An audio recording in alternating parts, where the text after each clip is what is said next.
Good morning students, welcome to SVSC educational group class 11th। तो इस video में हम जो सेल के बचे हुए टॉपिक्स हैं उसका अध्ययन करेंगे। जैसे बचे हुए टॉपिक्स कौन कौन से हैं इसमें? साइटोपंजर, सीलिया तथा फ्लैजिला, तारककाय, न्यूक्लियस, न्यूक्लियस से जुड़े हुए जानकारियाँ जैसे गुणसूत्र, और लास्ट में पढ़ेंगे माइक्रोबॉडीज़ के बारे में। तो चलिए स्टार्ट करते हैं साइटोस्केलेटन यानी साइटोपंजर के बारे में। देखिए साइटोपंजर क्या होता है। ये कोशिका द्रव्य में प्रोटीन की बनी हुई तंतुवत रचनाएं, ये आप देख रहे हैं ऐसे ऐसे तमाम हैं, प्रोटीन की बनी हुई तंतुवत रचनाएं होती हैं। अब बात करें इसके कार्य के बारे में, तो इसका पहला कार्य होता है यांत्रिक सहायता करना, गति, कोशिका के आकार को बनाए रखने में उपयोगी है। ये पहली बात बताएं आपको कि क्या है, कोशिका का जो आकार होता है ना, उसके लिए जिम्मेदार कौन होता है? साइटोपंजर ही होता है। ठीक, तो ये बहुत लंबा टॉपिक नहीं है, इसके बारे में आप लोग सुनकर जो नोट करना होगा कर लीजिएगा। अब अगला हमारा टॉपिक शुरू हो रहा है सीलिया और फ्लैजिला। ठीक, तो अब हमारा दूसरा टॉपिक है सीलिया और फ्लैजिला। ठीक, अब हम सीलिया और फ्लैजिला के बारे में अध्ययन करेंगे। सीलिया को एक वचन में सीलियम कहते हैं, यह भी जाने। सीलियम बहुवचन में सीलिया कहते हैं। एवं फ्लैजिला को हिंदी में एक वचन में फ्लैजिलम कहते हैं। फ्लैजिलम, ध्यान दें, अक्सर ऐसा होता है कि बहुवचन के लिए या हो जाता है, आ हो जाता है लास्ट में। जैसे आप यहाँ देख रहे हैं या, ला और यम, मैं लास्ट में आता है, तो अक्सर ऐसा हो जाता है कि वो एक वचन में हो जाता है। तो सीलिया और फ्लैजिला यानी सीलियम और फ्लैजिलम के बारे में अब स्टडी करेंगे। वास्तव में ये क्या होते हैं कि कोशिकाओं में जो जीव कला होती है यानी कोशिका झिल्ली होती है, उस पर निकली वृद्धि होती हैं। ये क्या करती हैं कि जहाँ भी कोशिका होती है उसके अगल बगल जो पदार्थ पाया जाता है उसके चारों तरफ तैरने में, इनके चलन, कोशिका के चलने में मदद करती हैं। ठीक, तो ये जब माइक्रोस्कोप से इसका अध्ययन किया गया तो देखा गया कि इसमें एक अक्षनुमा रचना होती है। ये अक्षनुमा रचना आप देख सकते हैं, मान लीजिए कोशिका है। ठीक, तो ये अक्षनुमा रचनाएँ होती हैं अंदर, ये ऐसे ऐसे। ठीक, अब इस अक्षनुमा रचना को अगर हम आउट करते हैं, मान लिया ये आउट करके हमने निकाल लिया, अब हम इसका TS करके ऐसे कट करें, ऐसे कट करके देखते हैं तो इसमें हमें क्या दिखाई देता है, आइए अध्ययन करते हैं। तो हम देखते क्या हैं कि इसके बीचों बीच में यानी कि दो तरह का पार्ट दिखता है। कुछ इस तरह का पार्ट दिखता है एक, और ये साइड में दिखता है। ठीक है, तो जो ये बीच में दिखता है और जो साइड में दिखता है, ये टोटल आपका कहलाता है अक्षसूत्र। ये टोटल रचना क्या कहलाता है? अक्षसूत्र। अब अक्षसूत्र में सूक्ष्म नलिकाएं होती हैं। क्या होती हैं? सूक्ष्म नलिकाएं होती हैं। तो सूक्ष्म नलिकाएं कैसे व्यवस्थित होते हैं, आइए इसका अध्ययन करते हैं।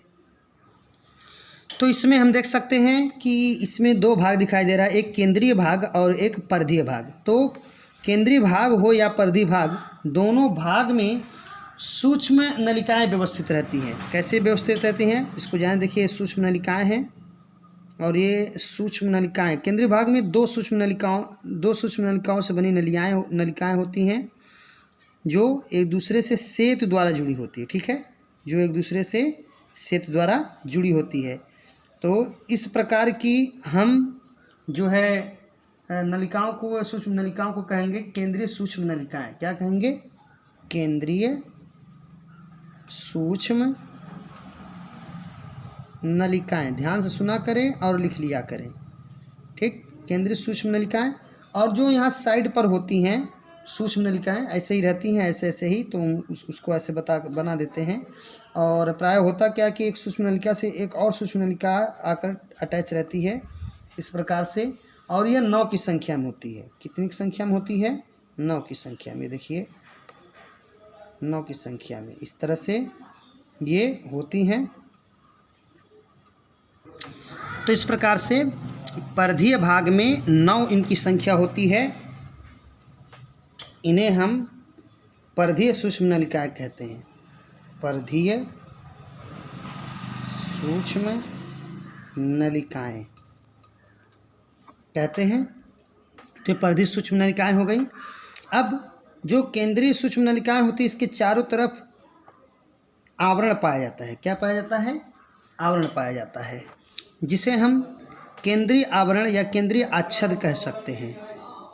केंद्रीय आच्छद यह क्या करता है कि ये जो परिधीय सूक्ष्म नलिकाएं होती हैं उनसे जोड़ता है, दंड से जोड़ता है। ठीक है, दंड से जोड़ता है। इस प्रकार से ये दंड भी 9 हो जाते हैं और इन्हें हम अरीय दंड कहते हैं।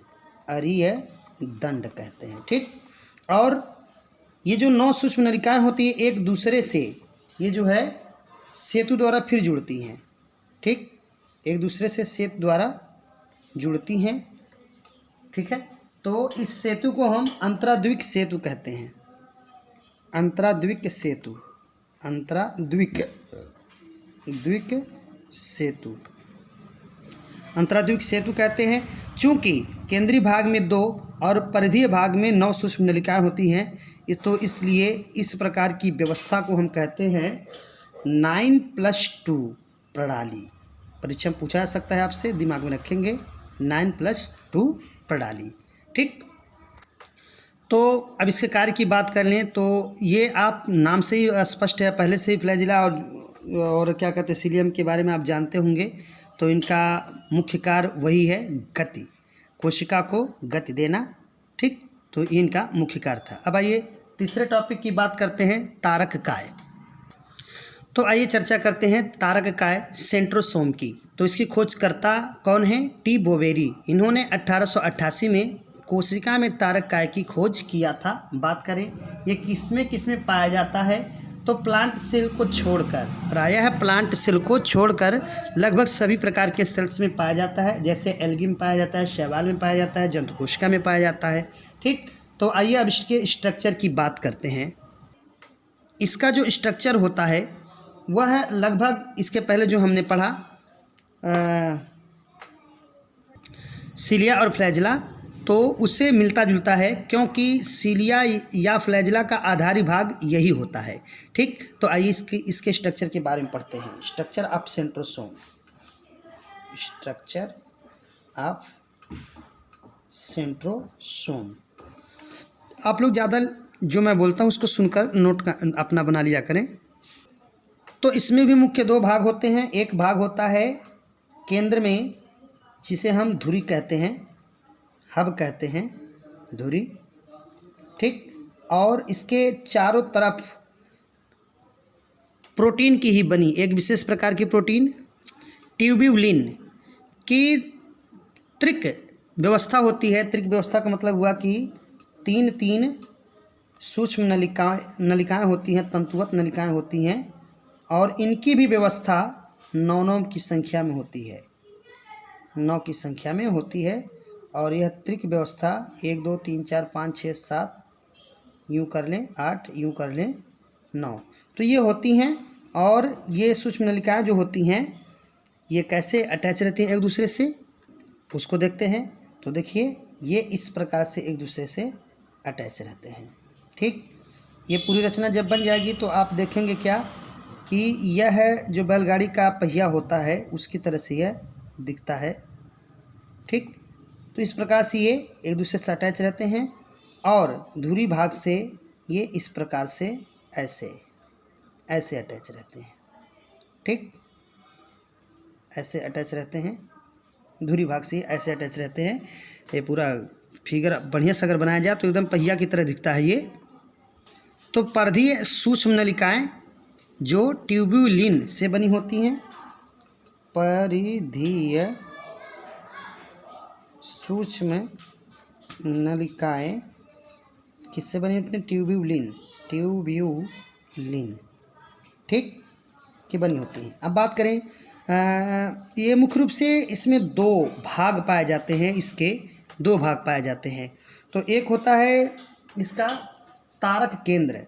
ये टोटल जो व्यवस्था तारक केंद्र है उसकी एक तरफ इसके चारों तरफ जो होता है, इसके चारों तरफ द्रव्य पाया जाता है, इसको घेरे द्रव्य पाया जाता है। इसे हम परिकेंद्रीय द्रव्य कहते हैं। इसे हम परिकेंद्रीय द्रव्य कहते हैं।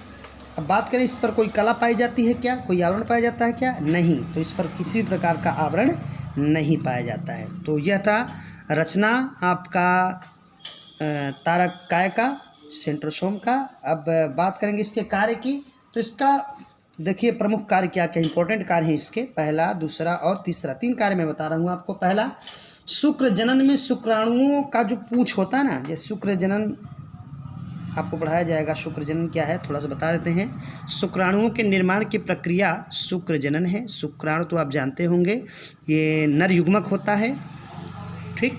तो शुक्राणु जो ऐसे रचना होती है ना उसके स्ट्रक्चर, तो उसका ये जो टेल भाग होता है उसका यह निर्माण करता है। दूसरा चीज़, सेल डिवीजन जब होता है, कोशिका जब विभाजन होता है, कोशिका विभाजन यदि पढ़े हो तो ठीक है, नहीं पढ़े तो कोई बात नहीं, यहाँ जान लीजिए। एक कोशिका से जब 2 कोशिका बनती है तो इस कोशिका विभाजन कहते हैं। तो जब ये कोशिका विभाजन होना होता है ना, तो यह है कोशिका में पहली बात तो केंद्रक के समीप पाई जाती है। ये बताना हम भूल गए, इसको जान लीजिए। केंद्रक के समीप पाई जाती है कोशिका में।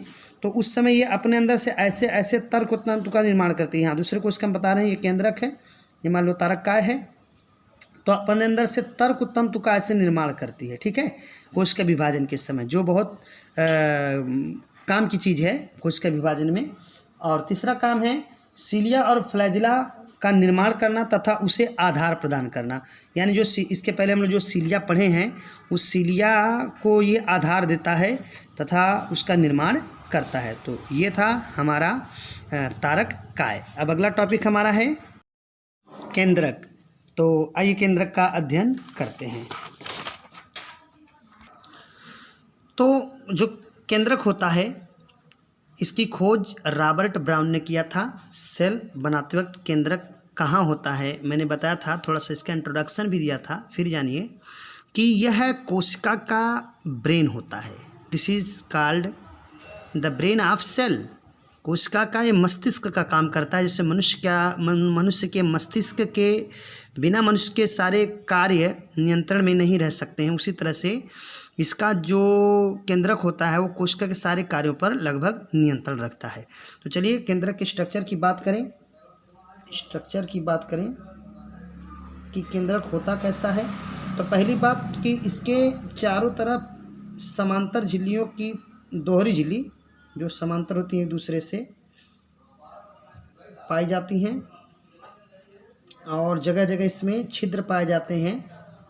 इसमें जगह जगह छिद्र पाए जाते हैं। ये आप देख सकते हैं छिद्र है, ये दोहरी आवरण है झिल्ली की, ठीक। इसे हम केंद्रक आवरण कहते हैं, न्यूक्लियर मेम्ब्रेन, केंद्रक आवरण। और कई जगह जो छिद्र होता है उसको हम केंद्रक छिद्र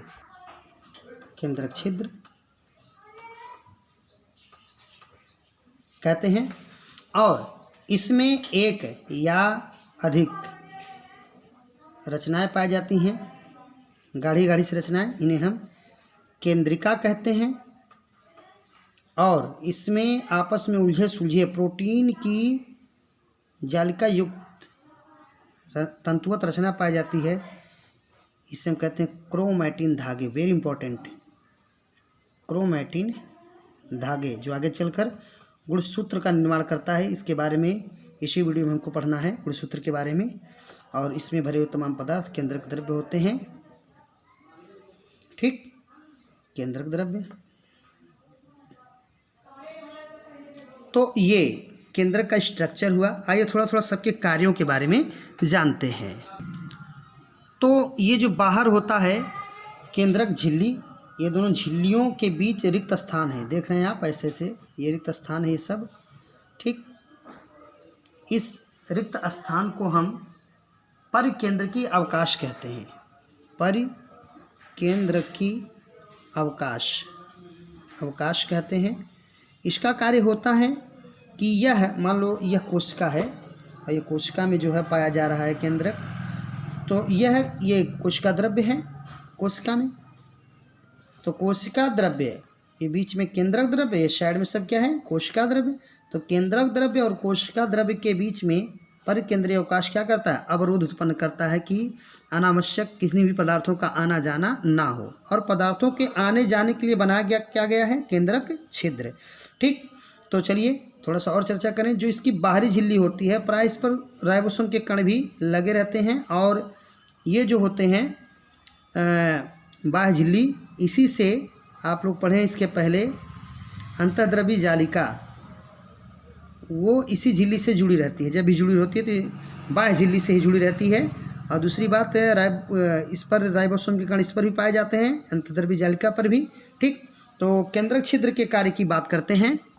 तो केंद्रक छिद्र जो होते हैं वो मुख्य रूप से प्रोटीन के अणु तथा आरएनए को केंद्रक द्रव्य से कोशिका द्रव्य में और कोशिका द्रव्य से केंद्रक द्रव्य में आने जाने देते हैं। तो दो का कार्य हमने पढ़ा, केंद्रक आवरण का, केंद्रक छिद्र का। अब बात करते हैं केंद्रिका का।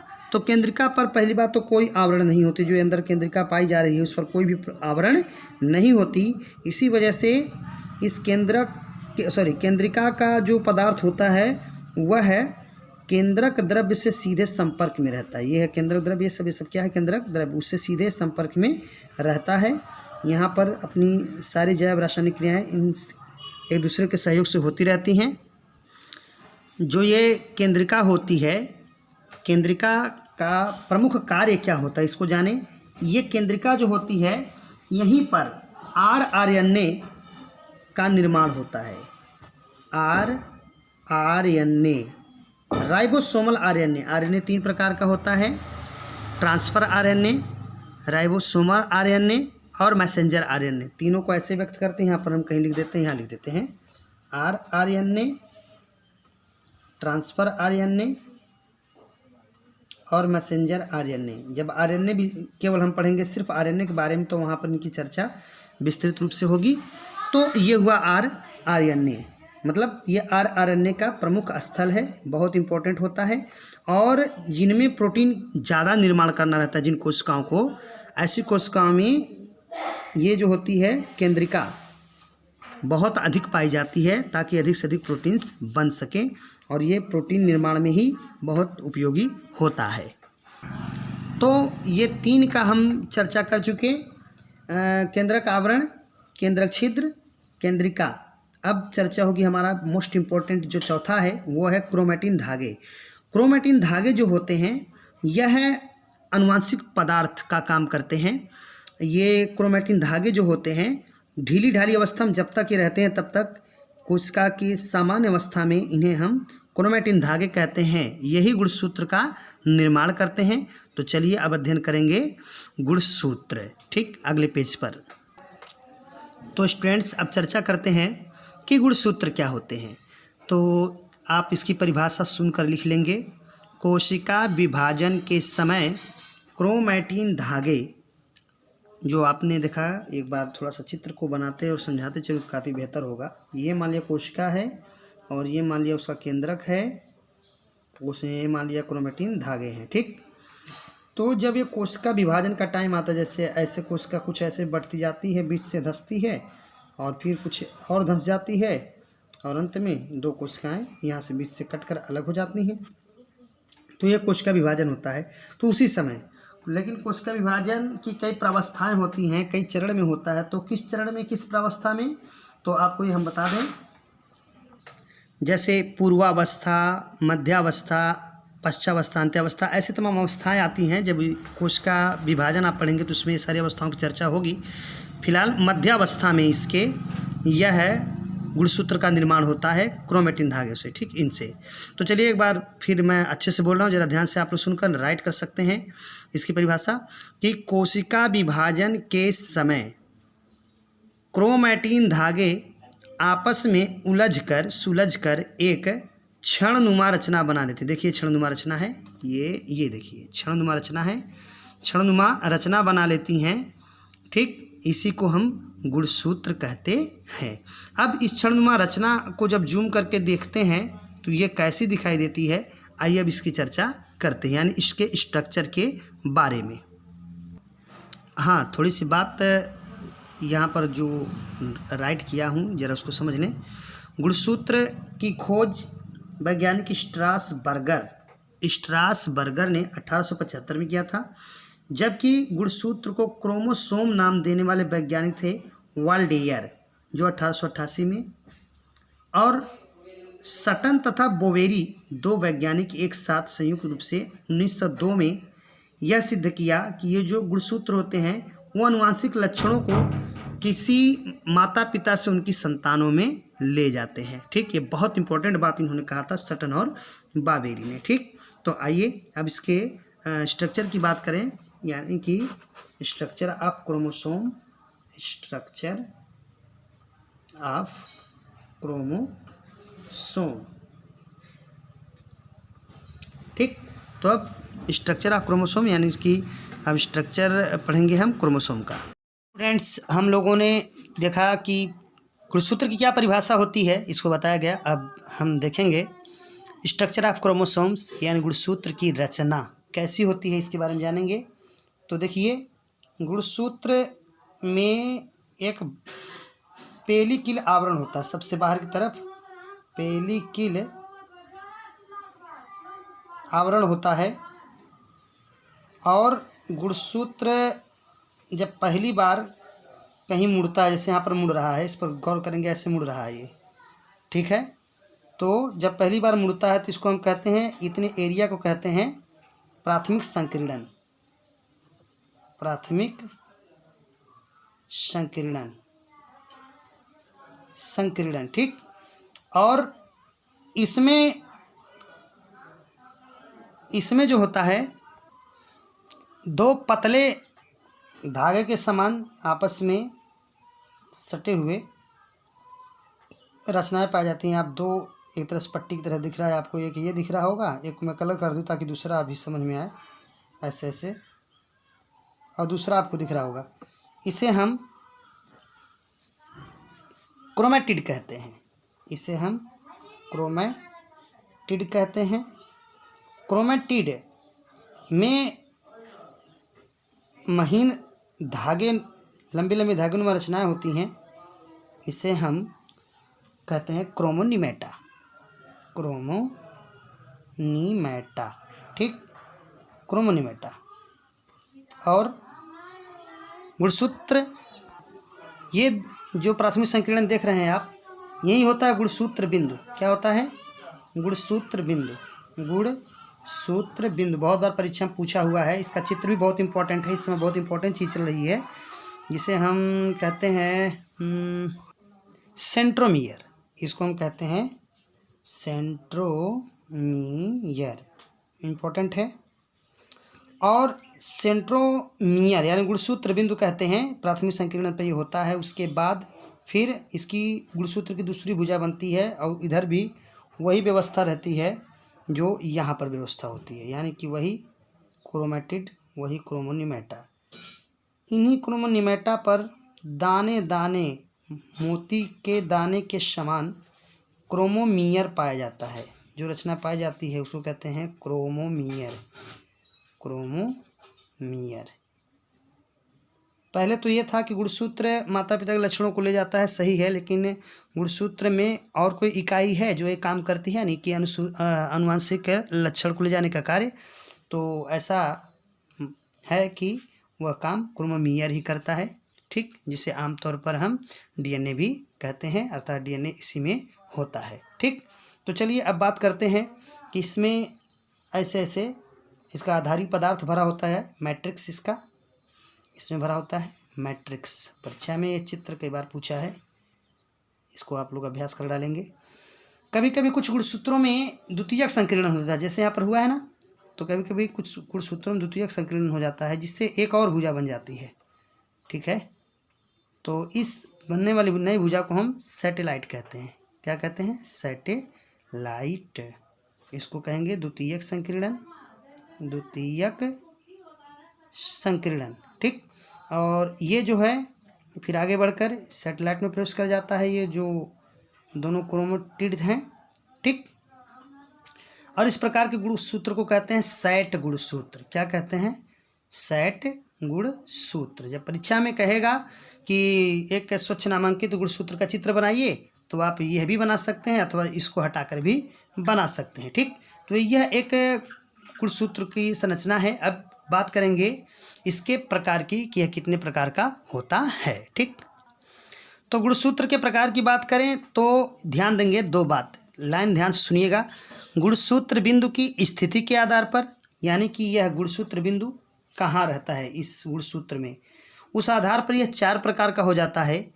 और गुणसूत्र बिंदु की उपस्थिति अथवा अनुपस्थिति के आधार पर, ध्यान दें कन्फ्यूज नहीं होंगे। पहली वाली है स्थिति के आधार पर, यानी कि गुणसूत्र बिंदु उसमें रहेगा, हर हालत में रहेगा, कहीं रहेगा। ठीक, उस स्थिति पर जहाँ उसकी स्थिति होगी उस स्थिति के आधार पर गुणसूत्र 4 प्रकार का हो जाएगा। ठीक, और दूसरा आधार क्या है? गुणसूत्र की अनुपस्थिति या उपस्थिति के आधार पर, यानी कि गुणसूत्र उपस्थित है कि नहीं उपस्थित है, और गुणसूत्र बिंदु उपस्थित है कि नहीं उपस्थित है, और उपस्थित है तो कितनी बार और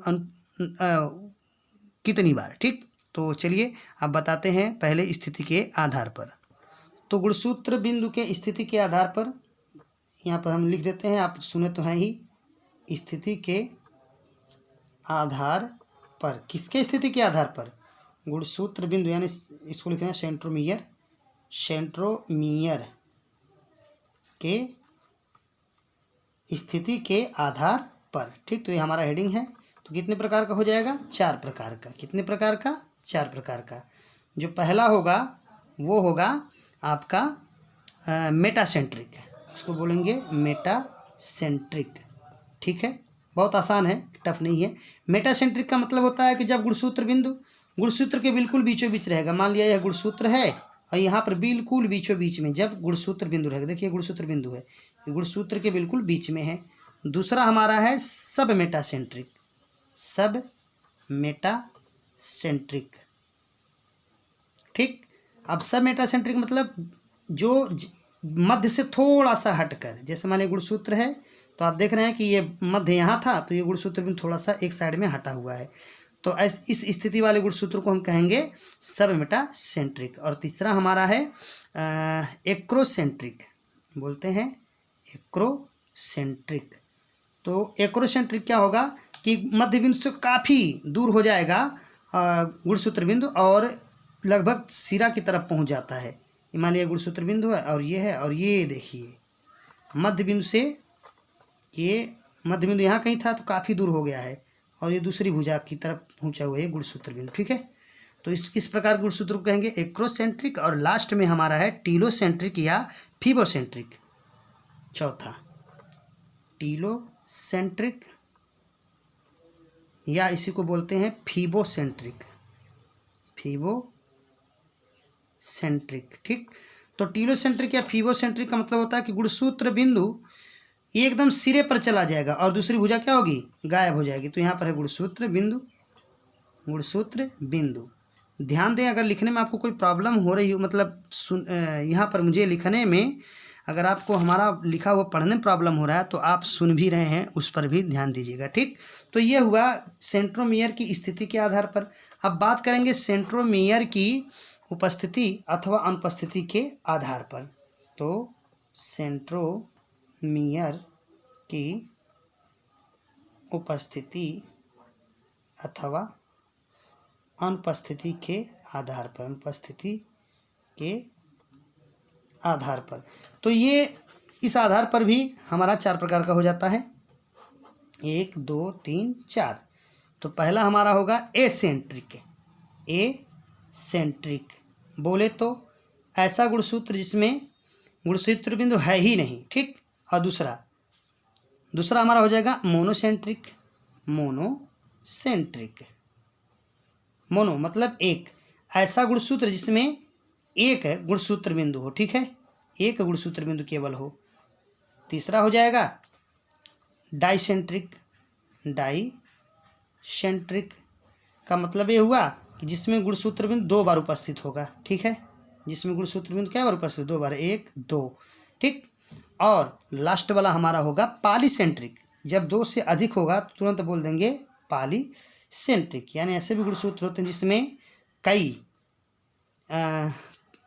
सेंट्रोमियर पाया जाता है। ठीक है, जैसे मान लीजिए गुणसूत्र है, एक गुणसूत्र बिंदु, फिर दूसरा गुणसूत्र बिंदु, फिर तीसरा गुणसूत्र बिंदु, चौथा गुणसूत्र, ऐसे तो कई ठे जब हो जाएगा तो इस प्रकार से पॉलीसेंट्रिक होगा। तो ये है गुणसूत्र। और इसमें कोई आप लोग पहले से जानते हैं कि गुणसूत्र जो होता है वह मानव में 46 की संख्या में और जोड़ी में 23 पाया जाता है।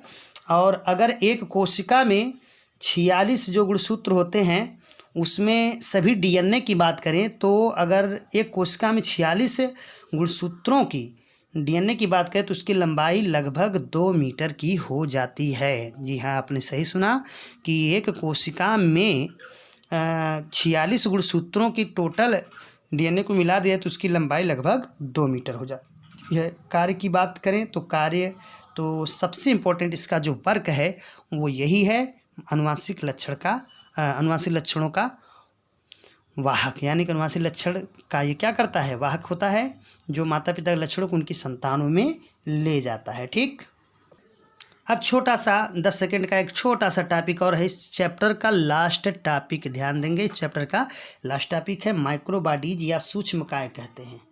सूक्ष्मकाय, इंग्लिश में इसको बोलते हैं माइक्रोबॉडीज।